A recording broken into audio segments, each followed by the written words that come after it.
Lately, I've been talking about closing windows, so things that are changing, shifting in real time, and becoming very different than they were not too long ago. And so today's video is about marriage.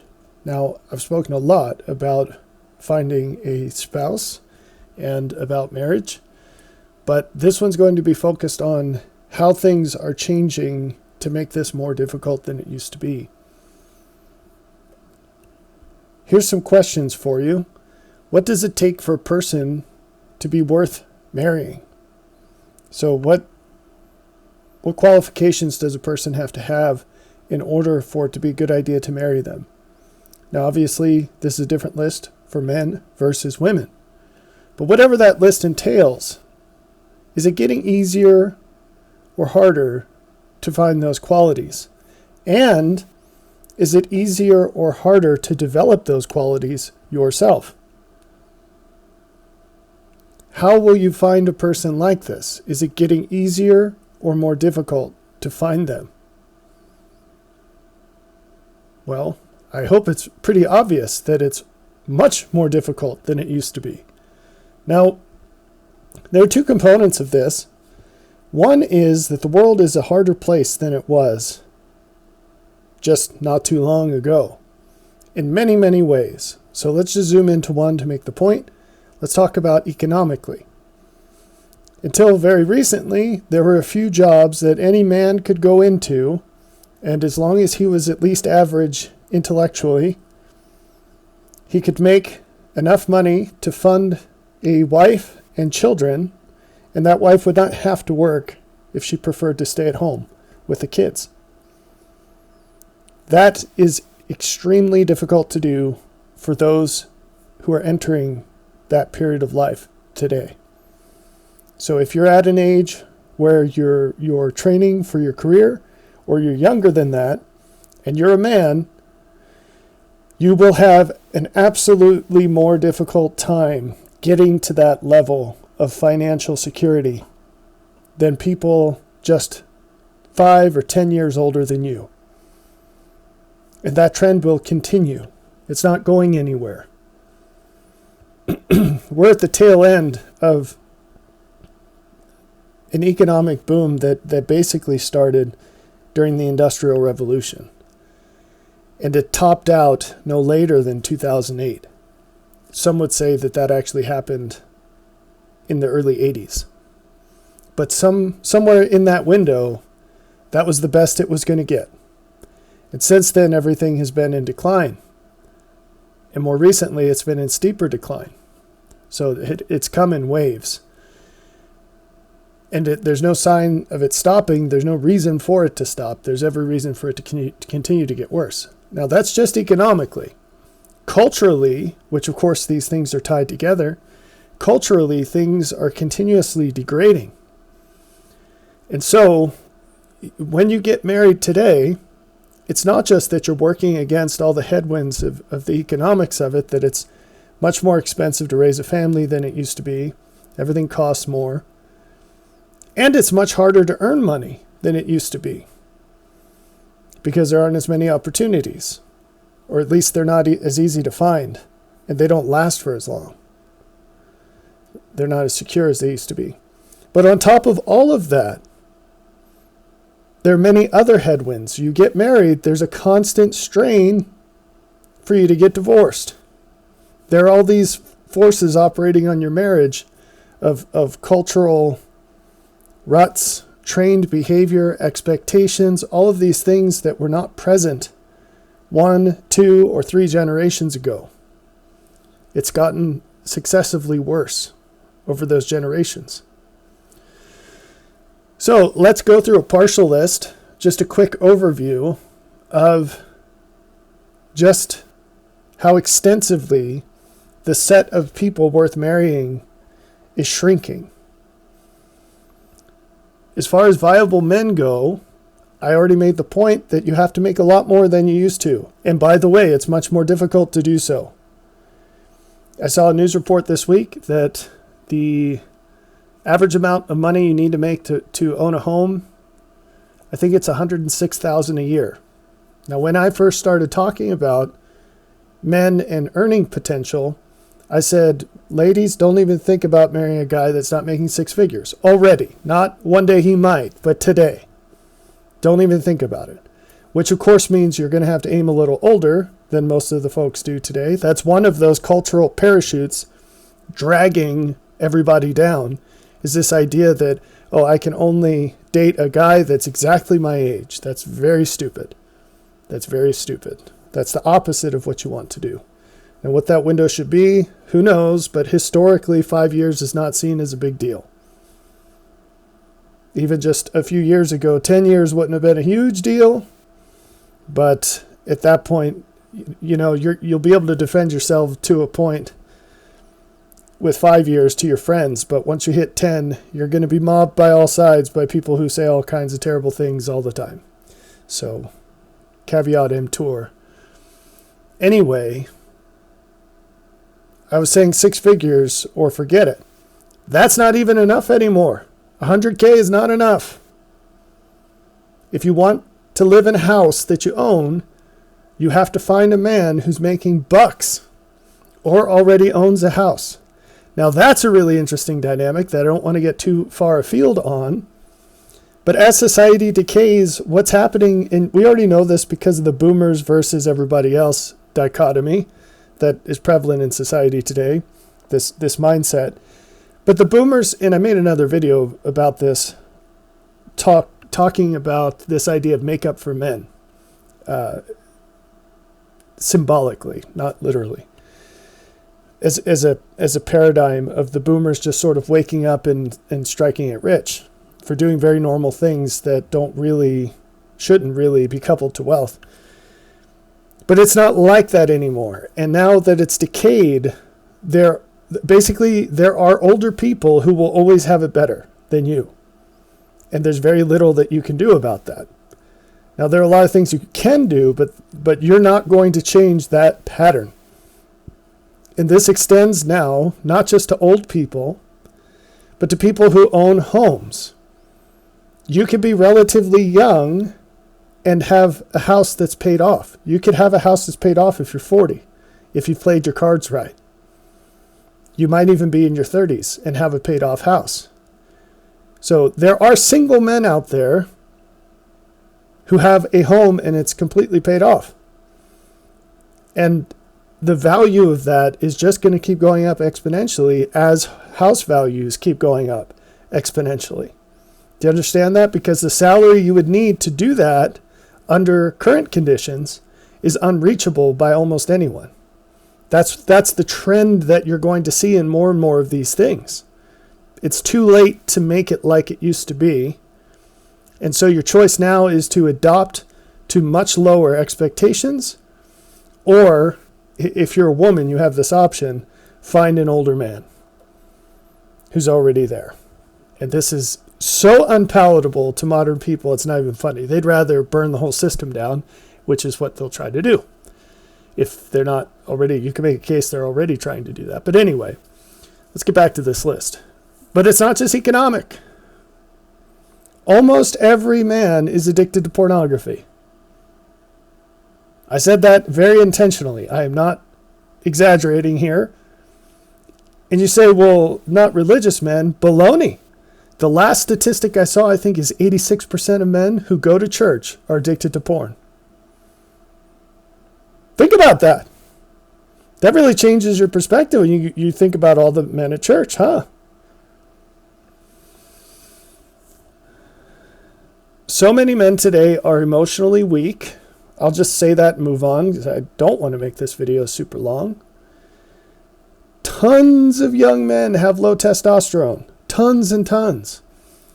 This dumb lady online was trying to say that the reason, right? This is human nature. We want to find one reason for everything. We can't think in multifactorial dimensions here. The reason that men have low testosterone today is, drumroll, because they have jobs where they sit down all day. She really thought that describes it. I was like, wow, if only all the researchers who've been looking into this since like 1970 had your wisdom and could just guess one single stupid little idea and wrap their heads around that and say that this is the way it is. Man, we'd have this solved. All we need to do is stand up and move? Wow! But I guess there's no such thing as an office worker who works out a lot, who has low T. No, you couldn't have that, right? Anyway, it turns out that it's all about the environment. It's about what we eat and breathe. There are microplastics in the air, and they're much more prevalent in cities, in the suburbs, than they are in the countryside. Water. If you're drinking out of a well, it's much different than drinking city water. It's especially in the places that recycle water, but even in places where it's just municipal water. There's all kinds of stuff in that water.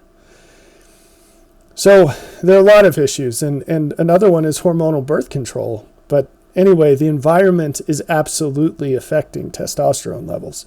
And they've been dropping about 1% per year since they started studying this around 1970. And so the average 21-year-old today has the same testosterone as the average 64-year-old today, give or take. Think about that. Look at your random old guy who's becoming eligible for discount coffee at McDonald's. I don't even know if they do that anymore. But that guy has the same level of testosterone as the average 21-year-old male today. Remember what I said about the houses? So almost every young woman would look at a 65-year-old guy and say, that's nasty. I would never date a 65-year-old man. And hey, good news, he probably wouldn't date you either. But for other reasons. He probably finds you much less attractive than how unattractive you find him. But not because of your looks. Anyway, but the fact is that testosterone is so tightly coupled with everything that a woman is aiming for in life. She really needs to optimize on that with a man. All the things she wants and that are going to help her be happy, pretty much all of them are tightly coupled to testosterone. And so this is an amazing thing, because it's not something that those young men, it's not their fault, quote unquote, but if anything, it's their parents' fault, because they wouldn't seize the opportunity to move to rural places where their kids aren't going to get poisoned, and buy foods that won't poison their kids, because it's extra work and it's a lot more money and all that. We come back to the money. But if that's what that woman wants, there's only one way to get it. You have to look at older men. And I'm not making the case for, 20-year-old woman and a 65-year-old man. I'm not saying that. I'm just saying that that's something that you need to think about. It's a big problem.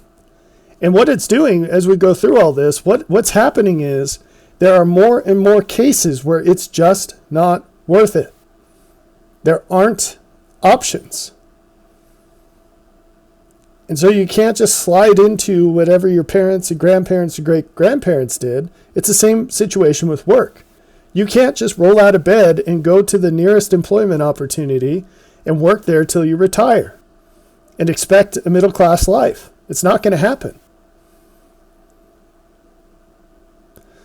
All right.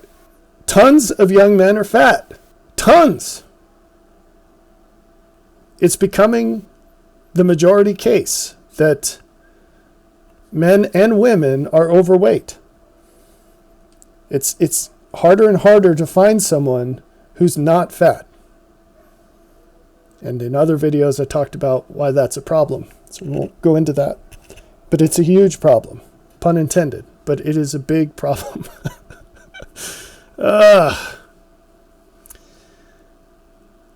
And it's completely optional. It's completely reversible.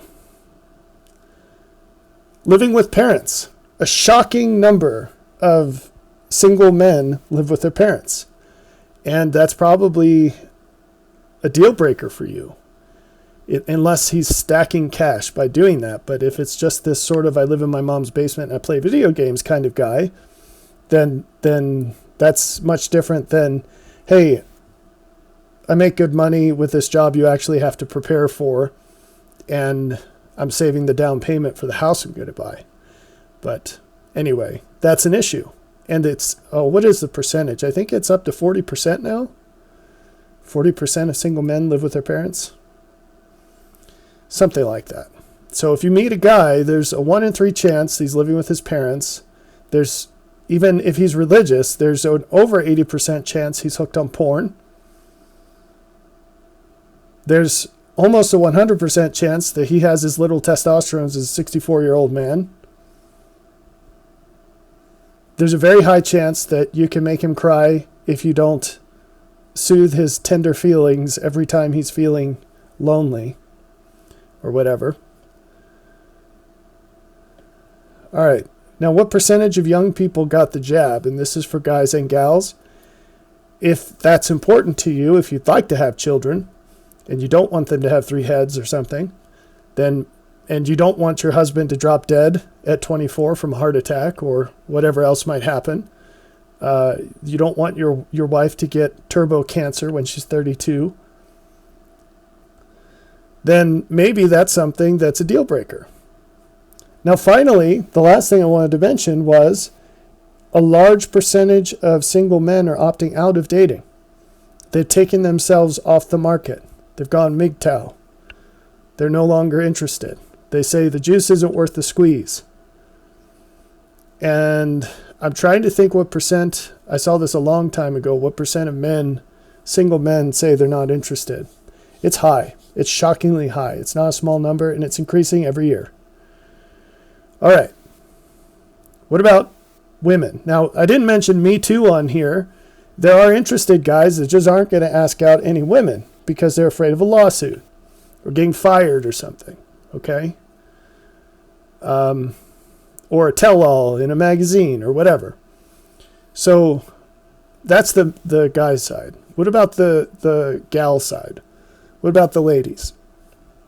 Women have more past partners than ever before. And I say it that way intentionally. Most people that talk about this will talk about sexual partners, and that is a huge, big deal. But it's actually worse than that, because women... See, why this matters is a woman opens herself less to every successive man. This is just sort of how it goes. And so studies have been done on this of pair bonding capability versus number of serious relationships. And it's not just a sexual question. That's a huge piece of it, but it's actually the opening up to another man, and that doesn't have to be in a physical way. Conversely, though, and this is something a lot of young women don't understand, is they think that there's a way of just having a physical experience. And that's impossible. It will affect you every single time in ways that you don't want it to.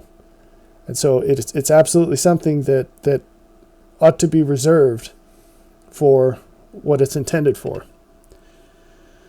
So that's a huge problem. I think the last time I saw the average young woman now, so under 30, I think that the average number of sexual partners is north of 20. I saw that statistic somewhere, which is sickening. Okay? A high-quality man is absolutely, positively not going to give you the time of day, if that's your situation.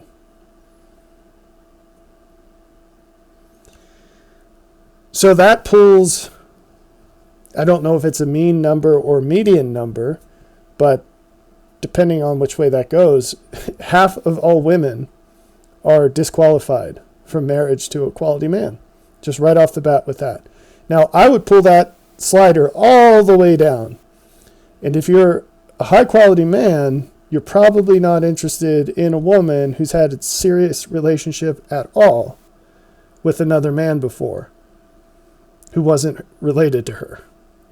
Like, obviously, a daughter-father relationship is a serious relationship with a man, but I'm talking about romantically. And a lot of people will fight about that and say that I'm crazy or stupid or whatever, but I'm telling you, if you knew what was possible, I broke the seal on that idea, so I may as well elaborate. I want to clue you in on something. And this is for all people, men and women. Women look at guys, they evaluate the value of men based on how close they are to the ideal. A woman always has in the back of her mind, what's the best I can get? This is not just a tip for finding a spouse. This is a tip for staying married and keeping your wife happy if you're a man. She is always going to be thinking, what is the best I can get? And if you don't measure up to that, she will not be happy. Now, if you're married, that means if you start to slide faster than she does and faster than she realizes she does, which is important because maybe she gained 200 pounds, but she still, in her mind, is the same woman that you married, then that's still the standard you have to work against. But anyway, if you're sliding faster than she is in her own mind, she will become less happy with you. And she absolutely will show it. Okay?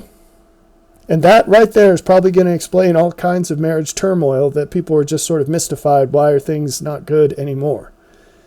That's why. So, you always have to fight that. You always have to keep improving if you're a man. People will say, oh, women, they want to change a man. No, they don't. They want to be with a man who's growing. They don't want to change you. They don't want to have to worry about you. They want you to worry about yourself. But if you're not always growing, it means that her worth is shrinking. That's why, because in their minds, they're thinking, my value is the quality of man I can attract and keep. And if the man she does keep is decaying, that means that she's decaying. And I'm telling you, it's all wired subconsciously. So if you keep growing, then she will feel like her value is continuing to grow and she won't feel terrible about herself. And if she feels bad, she'll take it out on you, right? So there's some free marriage advice for you. But if you don't want it to be free, it's always nice to donate. Those donations make a difference. upwardthought.org/donate. Thank you for your service. All right. So, so we were talking about staying happily married, but we got onto that by talking about finding a wife in the first place and the need to constantly grow. But I've sufficiently gotten off the beaten path that I can't remember my train of thought. So I'll go back to the slide here. That's what it's here for, to keep me on the rails. So, women are getting older. Surprise. Everyone ages, right? But what I mean by that is that they're older at the time of marriage. And that is going to shrink the pool of guys who are willing to marry you. That's just the way it is. There is an enormous increase in mental health issues among women. Huge. I saw some statistics. So we're approaching 50% of young women who have been diagnosed with named mental illnesses. So taking hormonal birth control or antidepressants, some evidence suggests that in some cases at least, that can cause lifelong effects. So SSRIs rewire your brain. It doesn't work the same after that. And yet they prescribe them like they're candy. Okay? And not all things are like this. You go off caffeine for 2 weeks, you're straight. But you take SSRIs one time, it can permanently wreck all sorts of things in your life, including, for example, a whole lot having to do with your sexual experiences, like whether you get aroused or not, and a lot more details that I'd rather not use this time to go into. But you can research this if you would like to. There's a whole growing contingent of people who found this out the hard way and are very sad about it. And I threw in hormonal birth control because it's in the same boat. What else? Modern women are way more entitled than they used to be. And what I mean by that, I'm not saying that they value themselves and they value things in the world and they aim for good things and then do what it takes to get them. That's all wonderful. Everyone should do that. Okay? Because that gets conflated when we start talking about these topics. People say, oh, you just think women should, be in a cave somewhere, barefoot and pregnant and blah. Well, if it floats their boat, sure, that's what they should do. They should do whatever brings them the greatest long-term joy. And there are variances between individuals, but the fact is that what I'm talking about when I say entitled, what I mean is they believe that they deserve things that they don't deserve. But I just made a case for how rare it is. Here's an example. Let's just say, find a guy who's not addicted to porn. If that's you, you're an extremely valuable man. You're in the top 20%, brother. Good for you. Maybe a lot less than that. Maybe you're in the top 5% of the general population. But even amongst religious dudes, you're in the top 20. Good for you. Right? That makes you very valuable. But do you think any woman is going to value you more because of that? It's seriously doubtful. It's seriously doubtful. What about if you're making bucks? If you're making tons of money, which is required for your wife to be a stay-at-home mom, you think she's going to wake up every day and say, thank you, Jesus, for giving me a husband that is like 2% of the population, who can earn enough money for me to stay at home and is interested in marrying and is willing to have kids and is happy with me being at home? No, it's not going to happen. They're just going to act like they deserve it. Yeah, well, I do all the same things as every other mother in the world, but we're equal partners. No. What do you have to be what do you have to do and be to be in the top 2% of women? Because that's the equivalent. Do you see? We could keep going with this. And things are so skewed that almost all women today would protest with pitchforks and torches in response to saying what I just said, even though it's completely rationally based. It makes total sense. I'll give you another example since we're on the topic. Let's say that you're in a relationship, you're married, and both of you work. Now, let's say as the man, you make twice as much as your wife, which isn't a difficult thing to do. On average, female salaries are lower than male salaries because they pick lower paying jobs and they don't work as long or as hard on average. But also women marry up. So typically a woman will choose a man who is going to out-earn her. And if she doesn't, she'll regret it. But it's not that hard to imagine a situation where a man's making roughly double what his wife makes. Now let's suppose that in the same situation, she makes more than most women make. And that's not very hard. She's going to derive her economic contribution relative to what other women make, not what you make. She's going to say something in her head like, well, my husband makes more than me, but we're both working all the time, and I work really hard, and I'm tired when I come home. Therefore, we ought to split everything at home in half, because we're both working. And yeah, he makes a little bit more than me, but no big deal. I make more than most women. This is normal. This is a normal way for ladies to think. Well, they're not even really thinking about it. It's just sort of subconscious, okay? But that's what they're doing.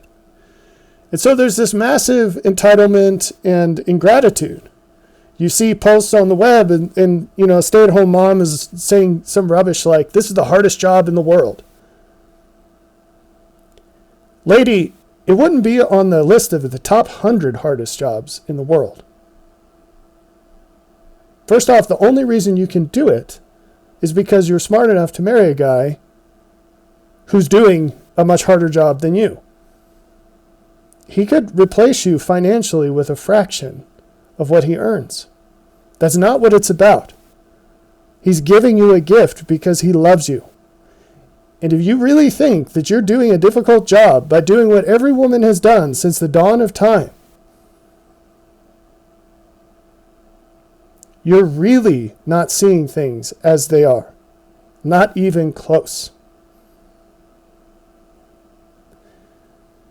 And that's for the ladies that have at least enough sense to see being a stay-at-home mom as a very valuable thing, as more valuable than going and working outside the home.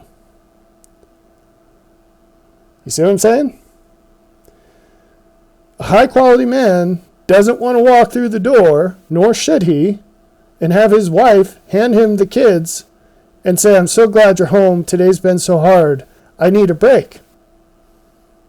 Okay, why don't you climb up on the roof and take over for me after 12 hours up there? And I will gladly watch the kids.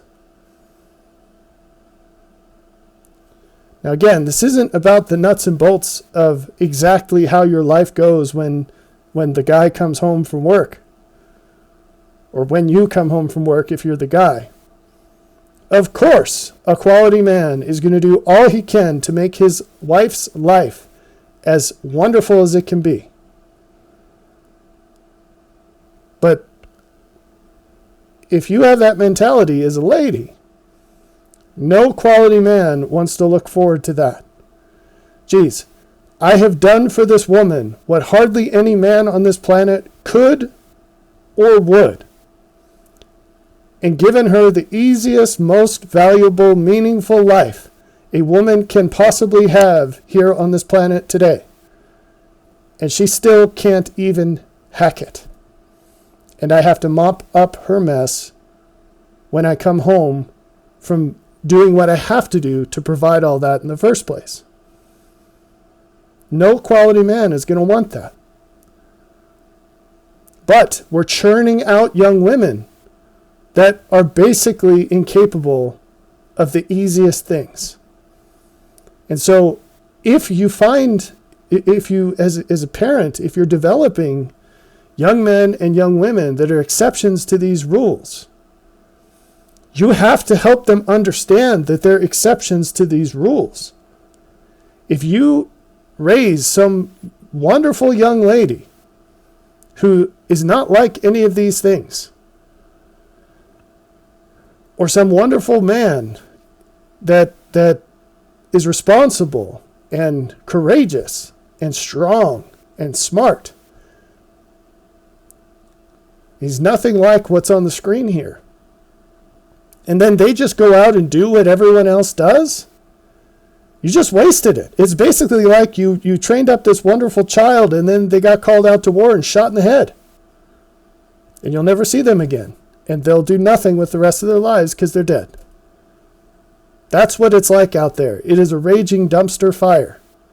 And if you just take a random sample, you pluck your hand inside of a raging dumpster fire and grab the first thing you touch, you're going to get a piece of trash that's on fire. Right? So if your kid's not a piece of trash that's on fire, as a parent, you need to teach them that and help them navigate the scene. Because what I'm trying to do here is to make a case that what's out there isn't worth having. So if you want something better, you're going to have to do something more. And if you're not willing to do something more, you should just hang it up right now. Because there is no path left open to you in life. I'm not saying you should off yourself. I'm talking about marriage. Okay? Just hang it up and be single for the rest of your life. Don't even think about it. Because there's no Prince Charming riding in on his white horse. There's no Princess Charming, asleep with dwarves around her. It's not going to happen. You have to go to new places and do different things that normal people aren't willing to go to and do. Or it's not going to happen. Anyway, let's speed this up. I'm spending too long on this. Divorce rates are increasing. The percentage of divorces that are triggered by women is very high. So the majority of divorces come from women. The divorce laws will ruin your life as a man, and there's evidence upon evidence upon evidence of this. It's not a fair system. It's completely rigged in favor of women, as far as family court goes. I already mentioned obesity because it's a problem for men and women. A lot of female obesity is connected to the antidepressants. If you take things like, what's that one called? Basically, every college student is on it. What's it called? I can't remember. But there's one, and one of the side effects is you gain weight. So, surprise, Lexapro.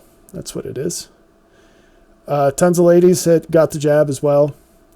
And then finally, this is one that's important to mention.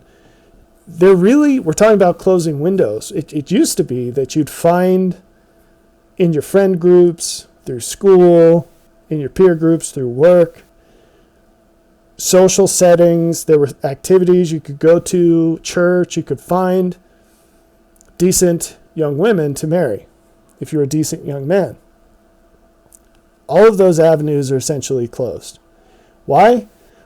One, because there are far fewer eligible women in the first place because of all these problems on the screen. Two, we went through and said, hey, a third of single men live with their parents, north of 80% are hooked on porn, etc., etc. Well, with women, about half of them are on some prescribed drug for mental health. About half of them are overweight, if not more. I've heard the phrase, if you're not fat, you're a 6, at least. That wasn't true before, but obesity is so prevalent that all you have to do is lose some weight and you'll be at least a 6. So that's good news. But there really isn't a place to find them because there are so few as a percentage that are eligible. So this goes for men too. The only reason it's not in that column is that traditionally men are expected to go find the women. But the problem is, more and more, both sexes, you need a reason to believe that the person you're interested in is different than the rest. See, it used to be that people would get excited about getting married. And they didn't really get excited about the details of the kind of person they were looking for. It was just sort of the idea. And that's out the window. That's out the window because most people with half a brain understand now that marriage is usually a bad thing today. And so what makes it wonderful is the specific kind of person you're married to. And of course, what you bring to the table for them. It goes both ways. And so, if you don't have a believable reason to really be convinced that this person is different than the rest, then again, hang it up. All right, so it's really hard to find high quality women because all the old ways are corrupted in one way or another, and the new ways are certainly corrupted. When online dating became a thing, for a little while, it was great. You had an expanded market and you could find somebody that didn't live where you lived. But now, of course, it's crowded out with people just looking for hookups and people who are obviously leftovers. And no one gets excited about leftovers. All right. So we come back to this. What does it take to be worth marrying? And is it getting easier or harder? It's obviously getting way harder. It's obviously much harder to find them. So what can be done? And I wish I had a message of hope to say, well, here's this secret passage. Yeah, it looks really bad, but here's the shortcut. There is no shortcut. The long and short of it is, if you want to get married today, you're going to have to pay a much higher price than your parents or grandparents did for the same thing. Much higher price. If you want to be a man who's making six figures, you're going to have to work way harder for it than your parents or grandparents did. Well, maybe not grandparents, because inflation-wise, that gets a little ridiculous. Six figures in 1950 was a lot of money, obscene amount of money. But you're going to have to work way harder for the same things, the same quality of life. And guess what? That means that what you get out of it will be less. Even if what you get is the same, the net benefit is less. And that is another message with all of these closing window topics. This one's super relevant because it's where people are in life and they need to make this decision. If you're young, if you've already made it, this is probably just making a lot of things make a lot more sense. But the net benefit is decreasing. There are reasons for this. There are big reasons. I don't want to get too much into it. But in order to help people have more joy, God has to show us what things are really worth. And that means that we have to know more about what they really cost. It turns out that when you give kids really nice things without them ever having to pay for anything, they become spoiled and they don't get more joy. Even, you could hand them a Lamborghini and they will not appreciate it very much at all relative to what it's actually worth, because they didn't pay for it. So God's blessing us to be able to pay for more and more of the blessings that He has so freely given for so long. And marriage is absolutely on the list. There are so many young people, so many single people today who will never know what it's like to be married. They will never know what it's like to have children. And the reason is because as the sand goes through the hourglass, and that affects men and women in different ways, but it affects both of us, both sexes. As more sand goes through the hourglass, the price just keeps going up, but the benefit doesn't, which means the net benefit goes down over time. And for a lot of these people, they're never going to get over the threshold where it's worth it, because the cost is too high. And that's very sad, but that's the way it is. So, in conclusion, if this is interesting to you and you would like to get married, you really need to aim high and you really need to climb high.